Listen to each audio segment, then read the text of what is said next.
coming to life. He still takes the field? Yep. Love it. Get a good deep breath. Get ready to roll here.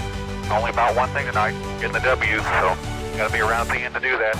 Get ready to roll tonight, boys. Go have some fun. Don't get me any more fired up than I already am. All the way to the checker. You're fine. Nobody's got to run. Checker time, baby! Really proud of you, man. Drove your butt off tonight. We had the best start here, bud. Yeah, boys. Way to rebound. Great job. Great job, bud. Really good job. Appreciate you hanging in there with us all weekend. What a weekend. Good job. Thank you.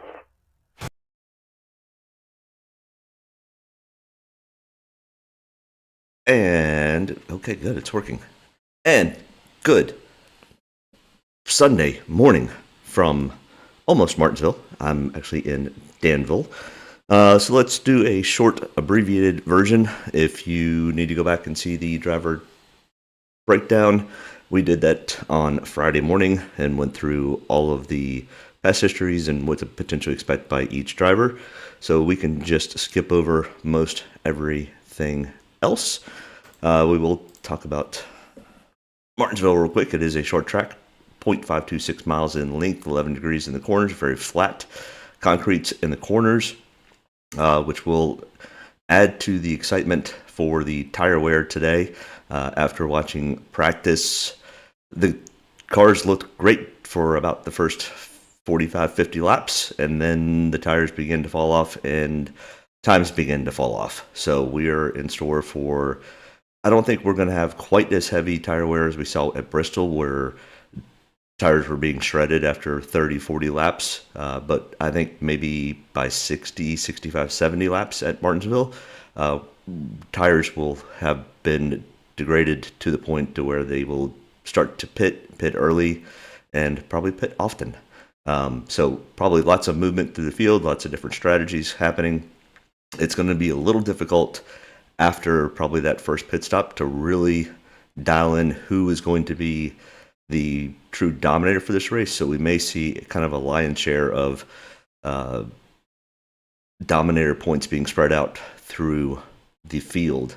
So just kind of keep that in mind when you're building your lineups and who you think may end up staying up front and having good pit stops. That's going to be a real key to this race.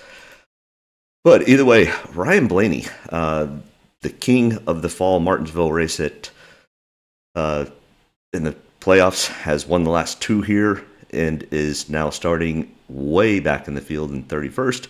He just missed his qualifying lap completely.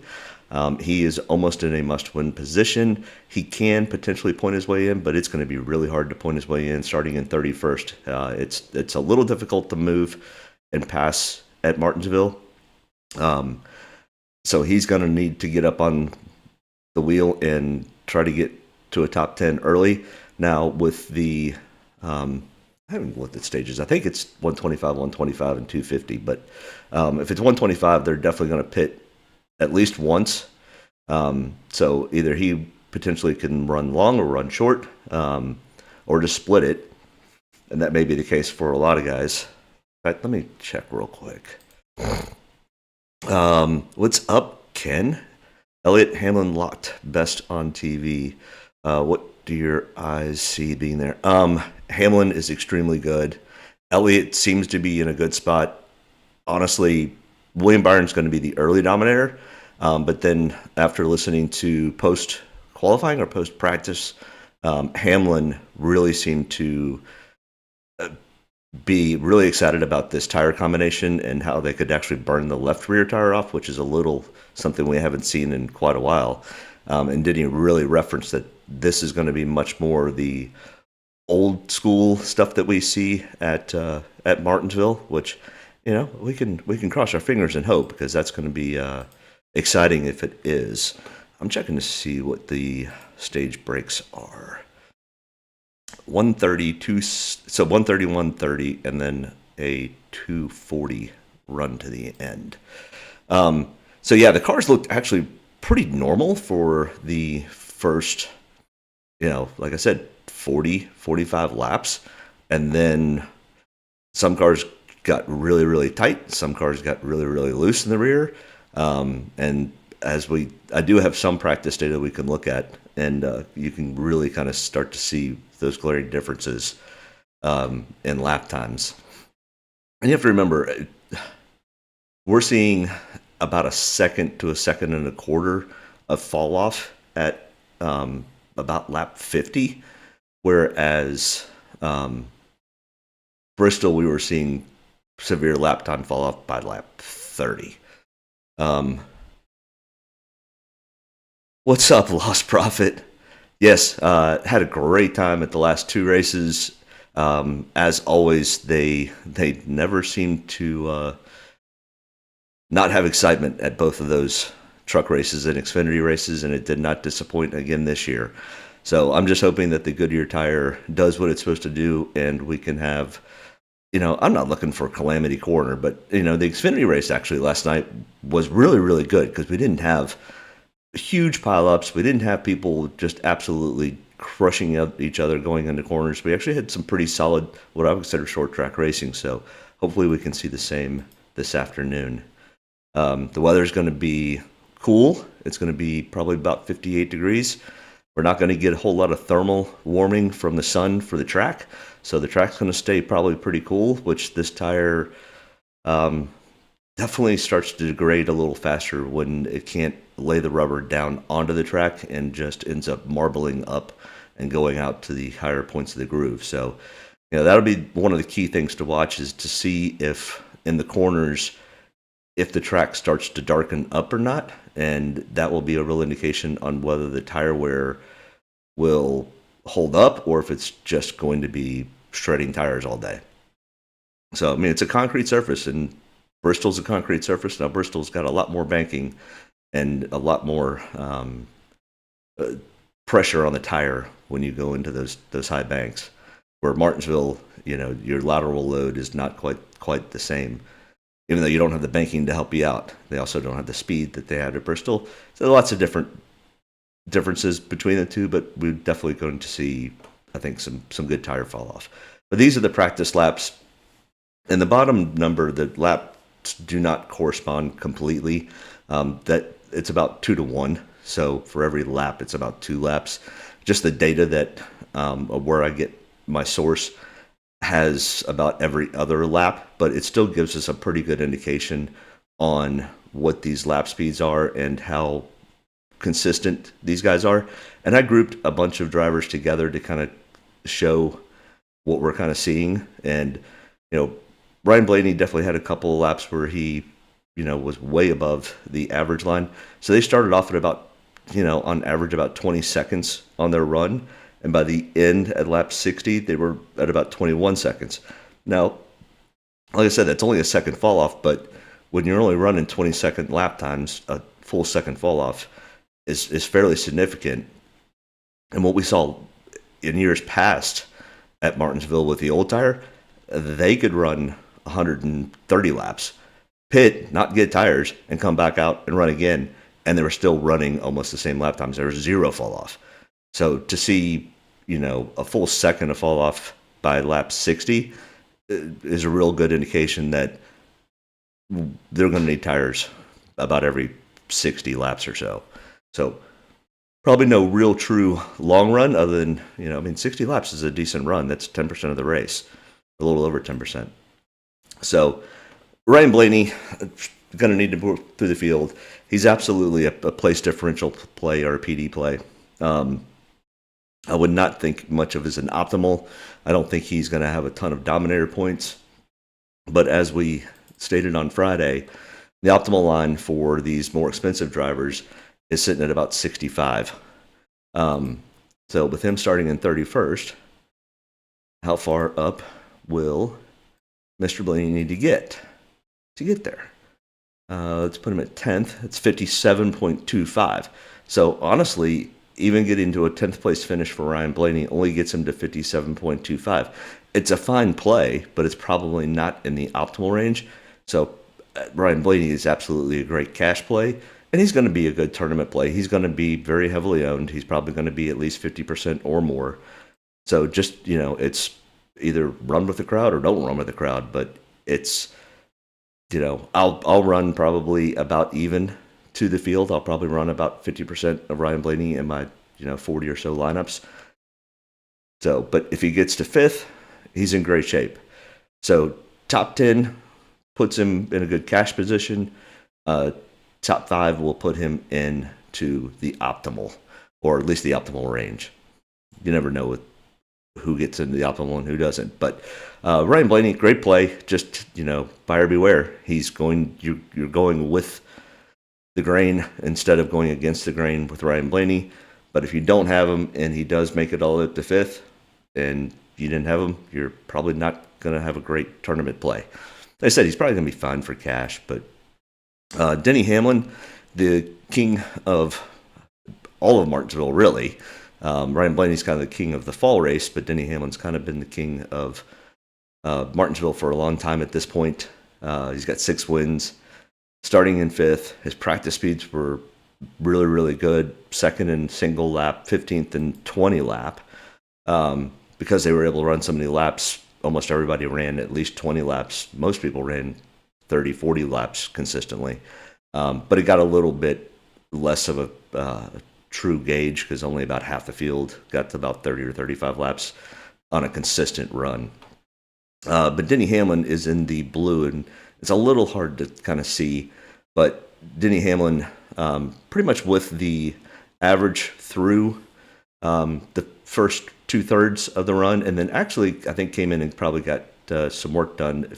I can't remember exactly if he did or did not, but he definitely improved on the tail side of the run, which is a good indication that Denny was making some adjustments either in his driving style or they made an adjustment to the car, which gave him a little bit better speed on the long run of that tire. So I know Denny Hamlin was, like I said earlier, was very excited with this tire combination. Let's put him in here, and how many laps will Denny need to? He would be one of the drivers that you would take as a Dominator, so we'll put him at least at a 3rd place finish. And can Denny lead 50 laps? Well, 50 laps, finishing 3rd with 20 fast laps gets him right at that optimal potential line at 64.5. I think Denny Hamlin is very, very safe play for either cash or in a tournament play. But yeah, I will definitely have some ownership in Denny, mostly because I think he's just super excited to run this tire combination this go round. So I will definitely have some of that. Then we move on to Christopher Bell. Starting in 12th, his practice speeds were definitely a little bit off, and he really just kind of qualified about in that same spot. He was 16th in practice on single lap, 34th in the 20 lap, and is starting in 12th. That's probably not going to be enough for, as long as we don't have a winner from outside the top 4, like a Ryan Blaney or Chase Elliott or Joey Logano or William Byron, then Christopher Bell should be perfectly fine running in 13th all day, and he'll move on to Phoenix. The problem is if we get a new winner, like a William Byron, starting from the pole, Christopher Bell is going to need to definitely get some more points and beat Larson in points. And they're only 1 point separating each other. So it is definitely going to be an interesting day to watch Christopher Bell and Kyle Larson battle each other for stage points and finishing spots, and who might get in and who might not if we get that new winner from outside the top 4. Christopher Bell here in the blue on speeds, pretty consistent throughout, much better than Joey Logano, not as good as William Byron. So, I'm not sure Christopher Bell is going to have it in him to potentially win, but, maybe they were seeing what the tire wear was going to do and be more consistent and get themselves to the front. Starting in 12th, what does Christopher Bell need to do to potentially get to that optimal line? I don't mind playing some Christopher Bell. I just won't be super heavy on Christopher Bell. It's just a little tough to get there. He's going to need to lead, that 40 laps, have 20 fast laps, and finish in at least 5th, which, is very, very doable. He's probably going to work his way towards the front. He's probably going to run most of the time in the top 10 most of the day, unless they, have a pit issue or a penalty in pits and things of that nature. So I don't mind running some of the Christopher Bell today. I will probably be kind of in the 15-20% range on Christopher Bell. There's a little bit of PD upside to it starting in 12th, but not a ton. And I don't know if he's starting far enough up or had practice speeds to be a Dominator. Next in line here, Kyle Larson. Starting in third, he was fifth in single lap, first in 20 lap. Pretty consistent the entire practice session. He is in red. We don't have all of his data laps for some reason. It only gets to, about 2/3 of this chart. But he's in the red. It's a little hard to see. But he's running pretty much, a little fast at the beginning. I said he was fastest in the first 20 laps, and then he kind of falls off a little bit, and I think that's where the tires started to fall off. He did come in for some adjustments, and he said the adjustments helped, but he still stayed right there kind of next to the average line. So starting up front, there's a potential that he is able to get out and lead some laps. How many? It's just gonna be so hard to tell with these, with the tire fall off and the different strategies that are going to come into play on how many Dominator points we're going to be able to get. I think, really honestly, looking at practice and qualifying, the two best at potentially being Dominators are going to be William Byron and Denny Hamlin. I think Kyle Larson and Chase Elliott can potentially get up there and do that. But I think Denny, this is setting up as a Denny Hamlin style race. And he has nothing to lose. Now, he did have an issue getting his car started going out to qualify, and I have not seen anything that they had to make any adjustments or had to change anything on the car that would cause them to go to the rear. But definitely be aware, if he has to start in the rear, in DraftKings worlds, he's still going to keep his starting spot, but would have to go to the rear, and that's going to make it for a very, very long day for Denny Hamlin to be anything close to a Dominator, much less trying to get back up to the front. So just kind of keep that in mind with Denny Hamlin.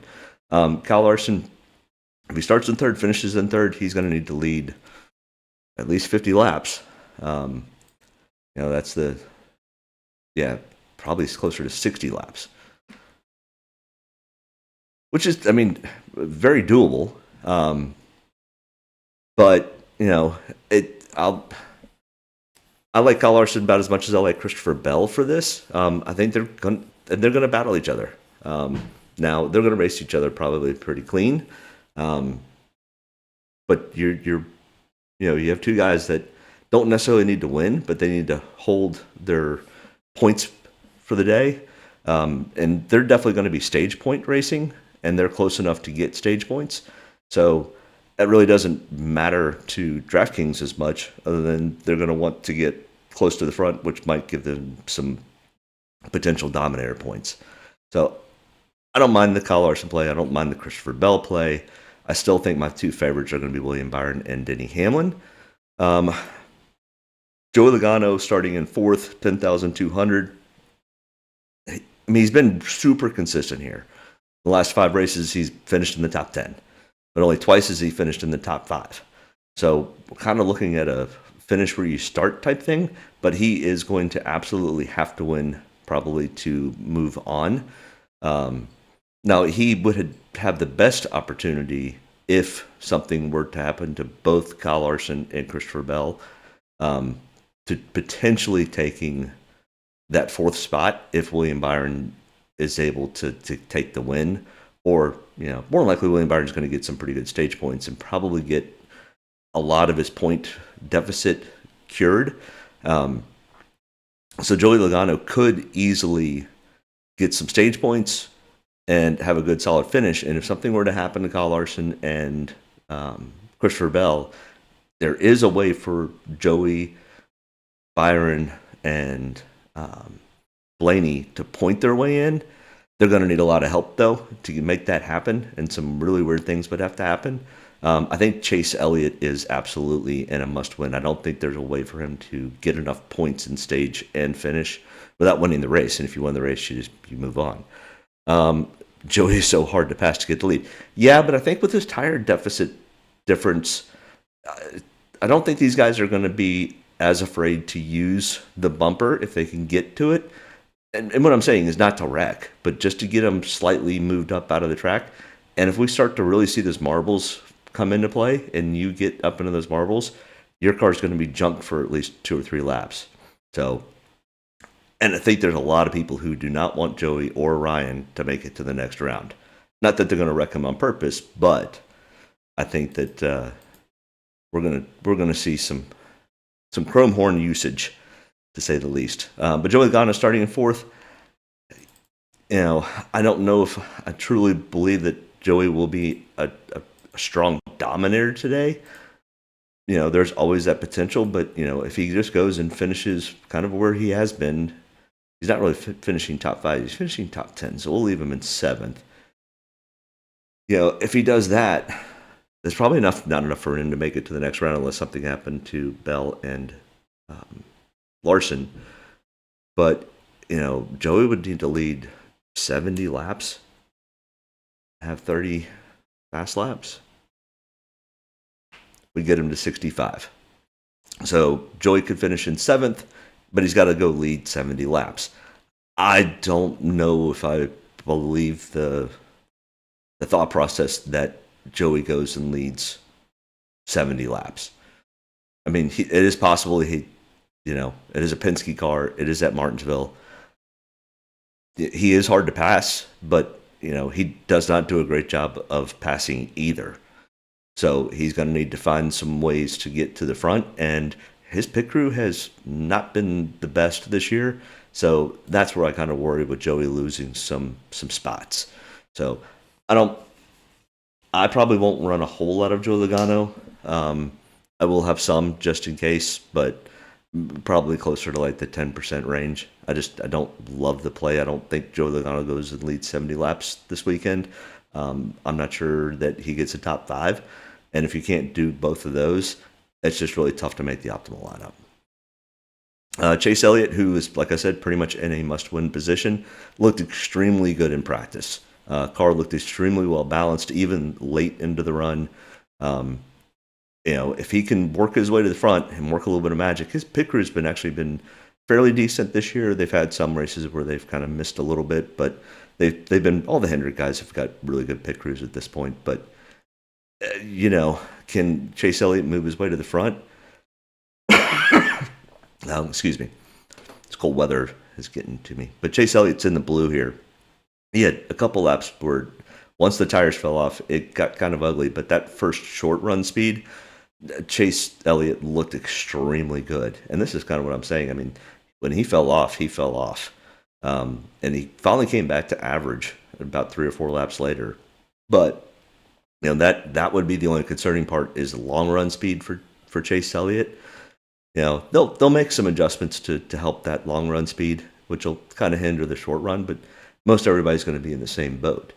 So I don't mind the Chase Elliott play. I think it's a decent play. Starting in 8th, he's got some place differential here. He has the potential. He has led laps at times. 8th place, make it to, you know, get up to 3rd. You know, he's going to need to lead a lot more laps than 20. He's probably going to need to lead close to, 50? With 10 fast laps, he's going to need probably 20 fast laps to get there. Which is possible. If you lead 50 laps, you'll have 20 fast laps. So that's 67.5. So that's kind of the scenario that you'd have to build around. It's not necessarily a win for Chase Elliott, but he would need to lead at least 50 laps and finish top 3. You know, and his average finish here is 7.2, so not bad. William Byron does have an average finish of 13th, average running position of 12th, does have 1 win. So not super dominant here at Martinsville. That spring race of last year, he was very dominant, but that was kind of a little unusual, and it was the 40th anniversary for Hendrick Motorsports. But they did have a really good late run car at the 400 lap race in the spring of 24. But William Byron here in the yellow, very, very consistent. Only this one little blip is above the average line. Starting from the pole, it's going to give him advantage. I think he could easily get out and run and lead the first group of laps. I did run this earlier because my best friend and I were talking about lineups and how to figure this out. But he could go and lead, if he can lead the first 100 laps of this race, or 100 laps at all in this race, and have 25 fast laps, he could actually fall all the way to 8th and still be in play, which I think are all possible. So my 3 probably top favorite Dominators would be Byron, Hamlin,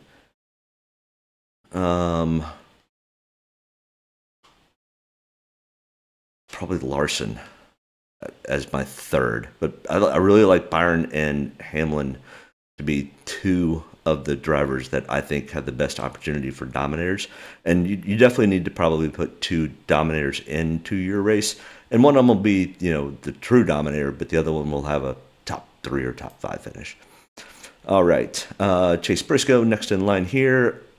Practice speeds were not all that great, but they've always kind of had weird practice speeds, and then they come out and run really well. He's starting in 9th. He's locked into the next round. If he's got the car to be there, he'll try to push the issue and get another win. But he doesn't have to win here. He doesn't have to tear his equipment up. He can go off strategy. He can do some wonky things. So I don't know if there's much. Sure, there's always a chance that Chase Briscoe goes and dominates. He's in the Final Four for a reason. But with an 8.6 average finish, I think Chase Briscoe's like, hey, great. If I finish where I start, I'll feel pretty good about my day. Maybe not tear my equipment up. The 19 car has always been fairly good at Martinsville also. Chase Briscoe's also been fairly good at Martinsville. So I'm probably looking at maybe running Chase Briscoe in 10%, and I think that may be kind of on the high side. I think he's not one of my core Dominator picks, but I would put him. I'm not sure I put him in my top 15. He would probably be my sub core, which is kind of that 16 through 21st, 22nd of drivers that I potentially run. But I think they're better options at $9,200. So. Ross Chastain, starting in 13th. I think this is a probably kind of finish where you start type of campaign. I did not run Ross's times. I get home from the Xfinity race till almost 11:45 last night, and back up and doing this before I go to the race this afternoon. And there's some people I just didn't put their times in. But he was 19th in single lap, 13th in 20 lap. I think he's a fine play. I don't think he's going to be in my core top 15, but, kind of like Chase Briscoe, I think he could easily be, in that sub-core. He's not an all-out fade. Tyler Reddick, I do not know what to do with the 23-11 bunch or Tyler Reddick. I feel a little bit more comfortable taking Bubba Wallace than I do Tyler Reddick, but Tyler Reddick starting in 14th. The scary part is I did run their practice speeds, and both Bubba Wallace and Tyler Reddick were actually really, really good on times.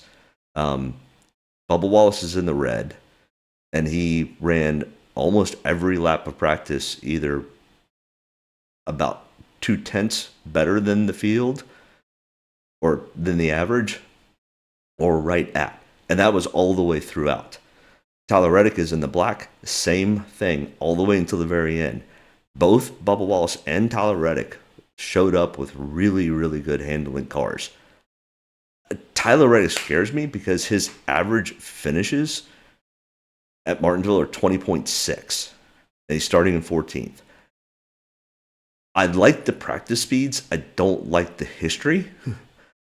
He did finish in 14th in the spring, so that's an improvement. But Tyler Reddick scares me, but that's probably not a bad play. Like I said, he and Bubba Wallace's practice speeds were both extremely good. So I definitely don't think you fade Tyler Reddick because of his past experience, but I think he could he could end up having a decent finish for you. And what does that look like? Do I think Tyler Reddick goes out and dominates? No. Do I think he potentially has a much better finish than what his averages show? Yes. And he could end up having some fast laps. We'll actually give him, we'll give him 13 fast laps. Well, let's say he'll lead 10 laps just for if he gets into a green flag pit cycle, he could potentially lead some. But he's going to need to finish third or better. And that's the part that kind of has me a little bit worried is, I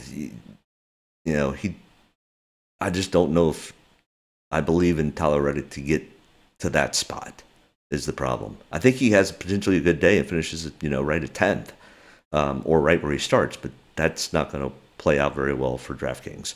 That's why I'm a little bit on a fade. Josh Berry, who was won in the Xfinity Series here before, and with this tire fall-off situation going on, Josh Berry could easily be a really good play starting in 27th. He hasn't. Now his average finishes here, and the sample size is not great, it's 24.7. So take that for what it is. He finished 33rd in the spring race here. I don't mind taking some Josh Berry. There's great place differential potential here. I did not run his practice speeds. I said I just had to limit who I put in and who I didn't.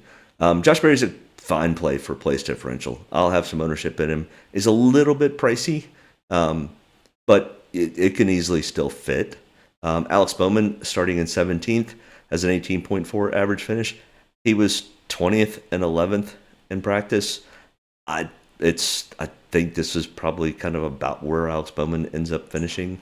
Maybe he gets close to a top 10, but I'm not sure that that's going to be enough to play. It's not a full out fade. It's probably sub core. Start 17th. Get to, what did I say, 10th? It's 43 points. He's 17 points out of optimal range. So, Bubba Wallace next in line here. Bubba Wallace starting in 21st, where, like I said before, Tyler Reddick is starting in 14th. I think Bubba Wallace stands a better chance of finishing well. He has an average finish of 9th over the last 5 races here. Finished 3rd in the spring. And like I said before, when we looked, his practice speeds were extremely good. I really, really like the Bubba Wallace play today. I think he probably ends up with a good, solid top 10, if not a top 5. Family Man, haven't seen you in a while, bud. Just came on for the sport. Yeah, I appreciate that. Yes. Yeah, exciting. I can't wait to get to Martinsville here in a couple hours and watch these guys burn up some tires. But good seeing you, Family Man. Good luck in your NFL today. I appreciate the sport. Let's see, Bubba Wallace starting in 21st. I really like the Bubba Wallace play today.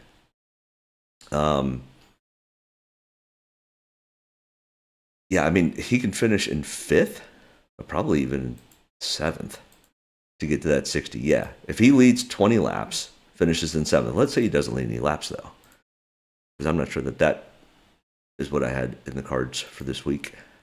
So let's say it's 5 fast laps. He's going to need to get up to 5th, 4th place. So probably a top 5 for Bubba Wallace. And I think with his practice speeds, that is actually very, very doable.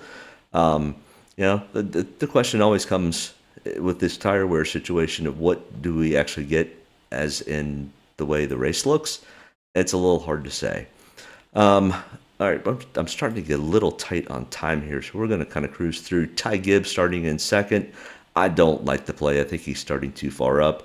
We're always on the cusp of Ty Gibbs could easily go and dominate this race and win. I'm willing to, if that's what burns me this week, that's what burns me this week.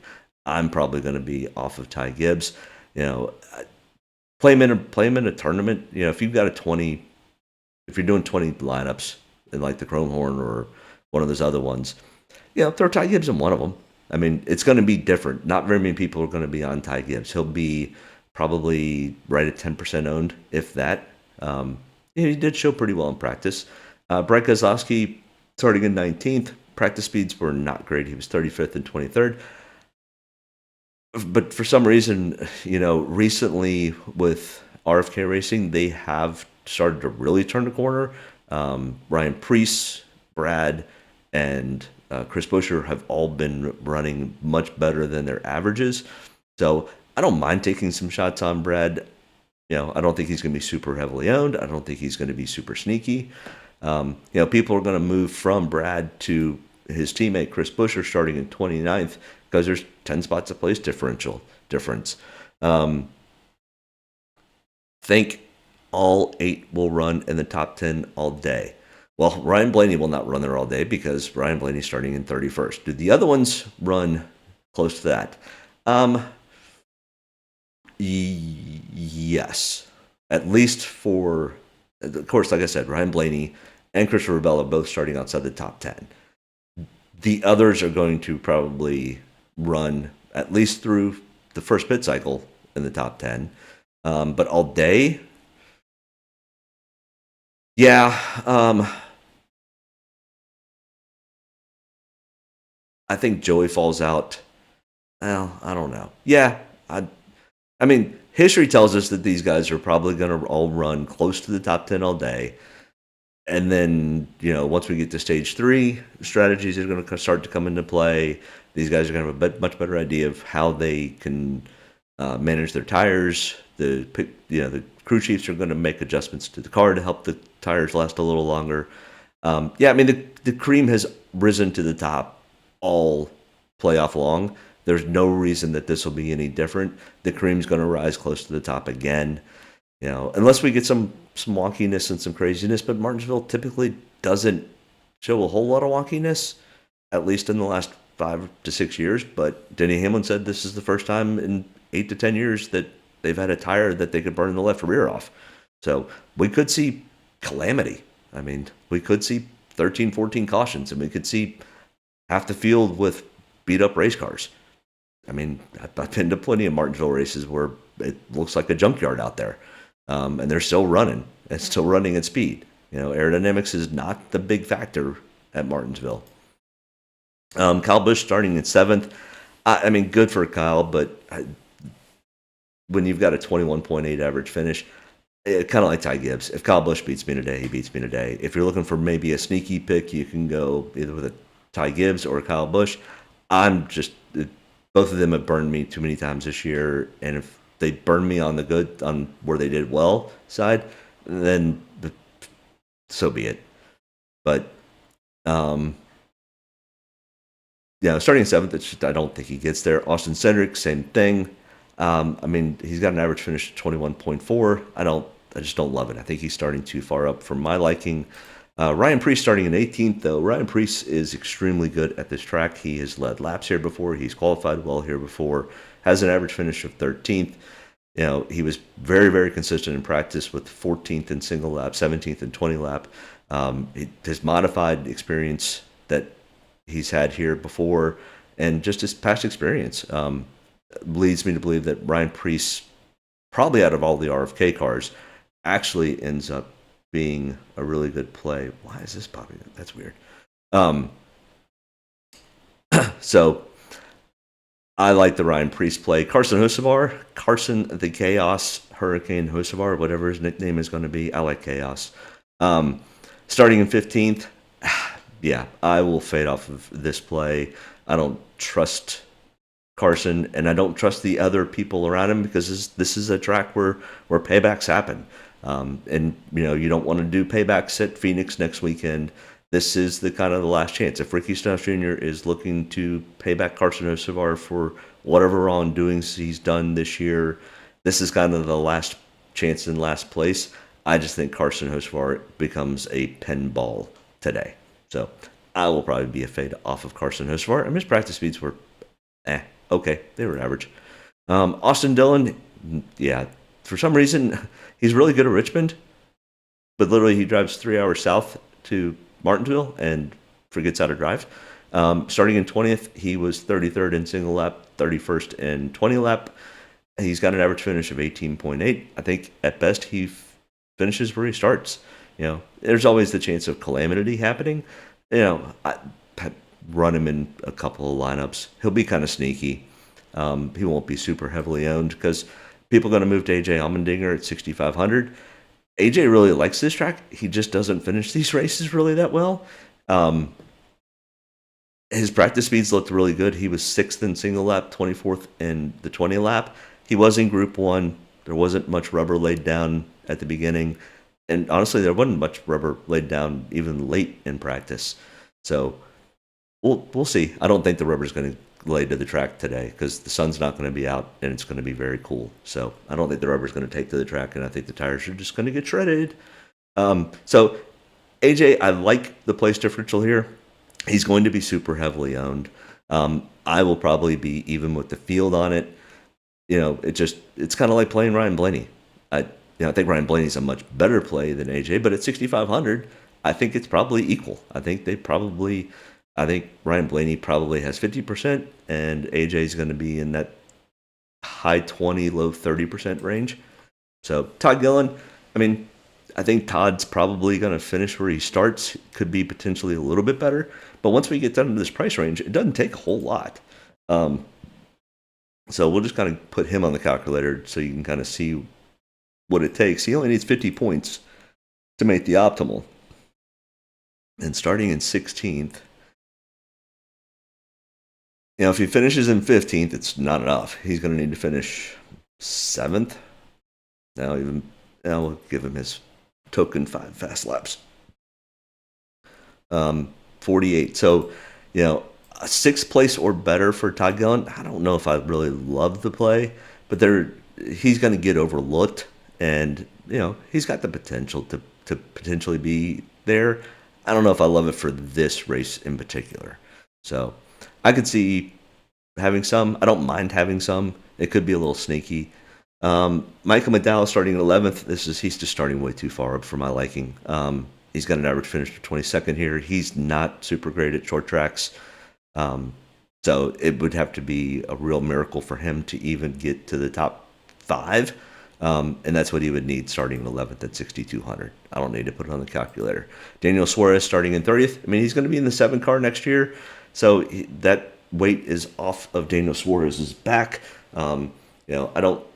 I really like the Daniel Suarez play, but kind of like AJ, I think he's going to be pretty heavily owned. He's going to be one of the drivers. It's a great place differential for Daniel and for us. So he's going to be in that probably high 20, low 30% range of ownership. So I'll have some. SVG starting in 22nd. Kyle Larson said a couple weeks ago, if SVG figures out how to run ovals, the field is in trouble.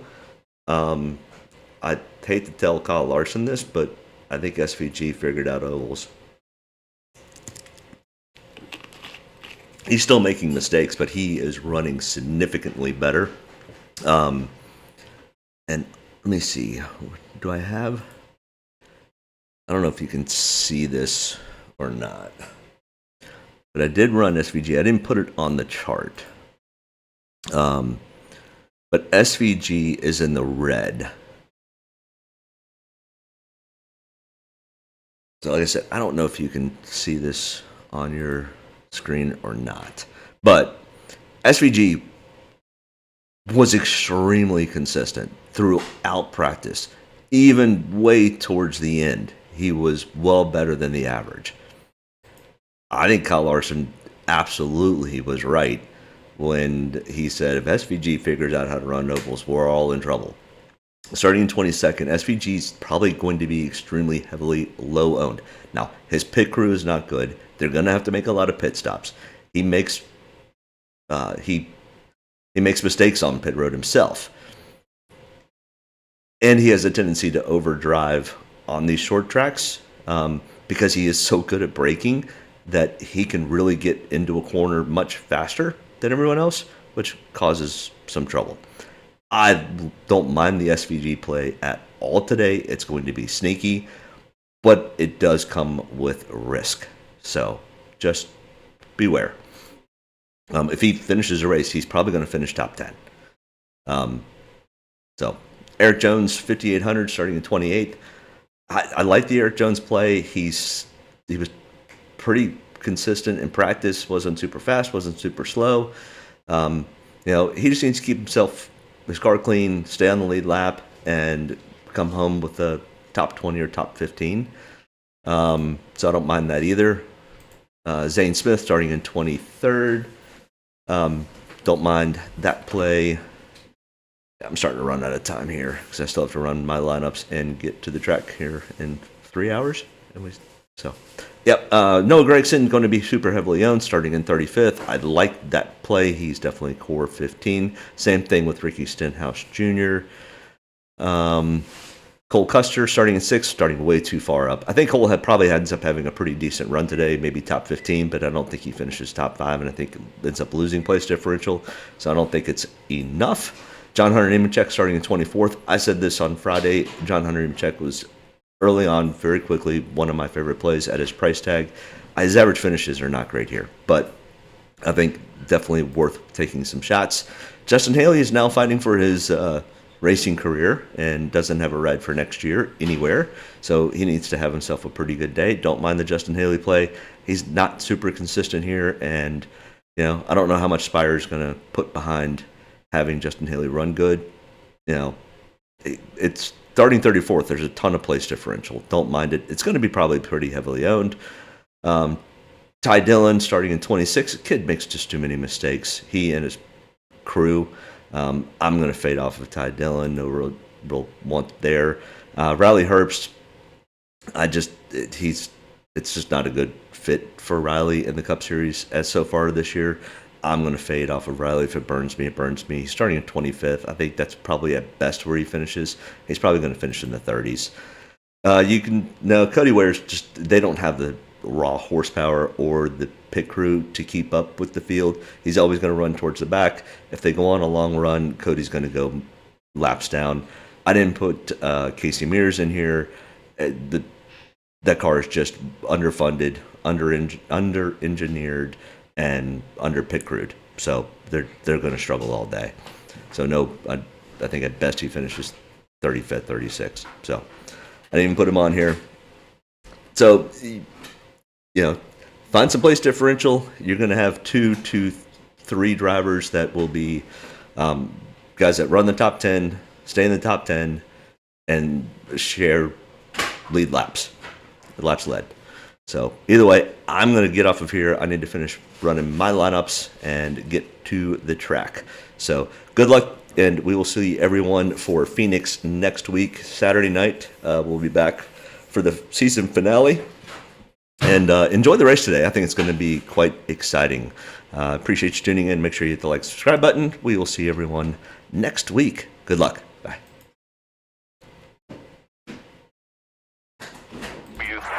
Got to be around thinking to do that. You're ready to roll tonight, boys. Let's go have some fun. Don't get me any more fired up than I already am. All the way to the checkered. You're fine.